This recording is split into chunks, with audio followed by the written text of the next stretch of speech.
রাজ্যের যিনি বর্তমান মুখ্যমন্ত্রী বাঙালি, তিনি এই বাঙালিদের উপর যে অত্যাচার সারা ভারতবর্ষে এবং বিভিন্ন রাজ্যের মুখ্যমন্ত্রীরা যেভাবে বাঙালিদের উপর মন্তব্য করছে, তার বিরুদ্ধে উনি যেন ওনার ভূমিকা এই রাজ্যের মানুষের সামনে পরিষ্কার করে, উনার কি স্ট্যান্ড, উনি কি চাইছে বাঙালিদের নিয়ে, তার পরিকল্পনা যেন মিডিয়ার মাধ্যমে বা বিভিন্ন সামাজিক সংস্থার মাধ্যমে তিনি যেন ওনার ভূমিকা তিনি পূরণ করেন।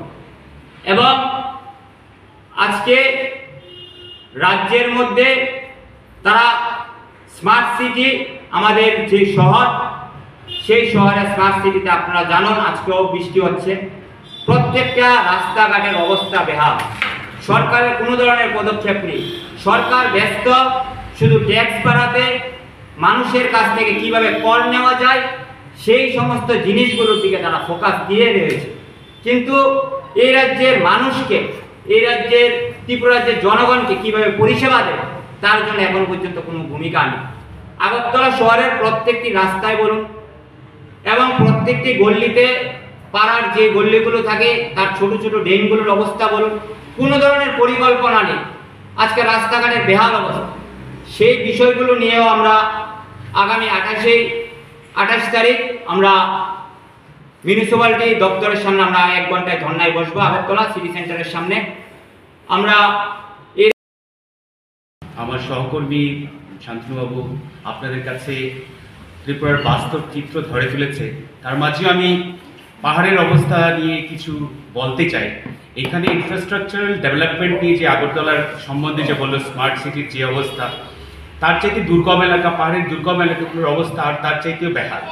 সেখানে আপনি রাস্তাঘাটের কথা বলুন, সেখানে আপনি জলের ব্যবস্থা বলুন, সেখানে পানীয় জলের ব্যবস্থা বলুন, সেখানে আপনার মেডিকেলের কথা বলুন, সেখানে আপনি যে কোনো ধরনের এমপ্লয়মেন্ট কোনো নেই, কোনো সুযোগ নেই সেটার জন্য। এবং কি আপনার আমাদের পাহাড়ের যে অবস্থা বর্তমানে প্রচণ্ডভাবে প্রাকৃতিক দুর্যোগের জন্য যেভাবে ক্ষতিগ্রস্ত হচ্ছে লোকজন, গত বছরের যে বন্যা হয়েছিল, বন্যা কবলিত ওইগুলিরও এখনও অবধি ক্ষতিপূরণ হয়নি। তাছাড়া নর্মাল যেগুলো আপনাদের বেসিক ইনফ্রাস্ট্রাকচারগুলো পাওয়ার প্রয়োজন, ওগুলিও হয়নি।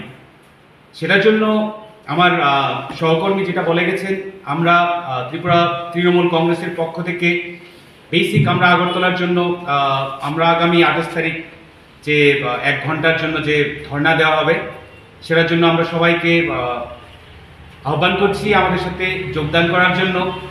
তার সাথে আমরা আমি আরও, যেহেতু ইলিগাল ইমিগ্রেশন সম্বন্ধে বলা হয়েছে, আমি বর্তমান সরকারের সহপাঠী যারা আছেন ওদেরকেও অনুরোধ করব যেন কোনো পার্টিকুলার কমিউনিটিকে টার্গেট করে বাংলাদেশ হিসাবে আখ্যায়িত করা না হয়।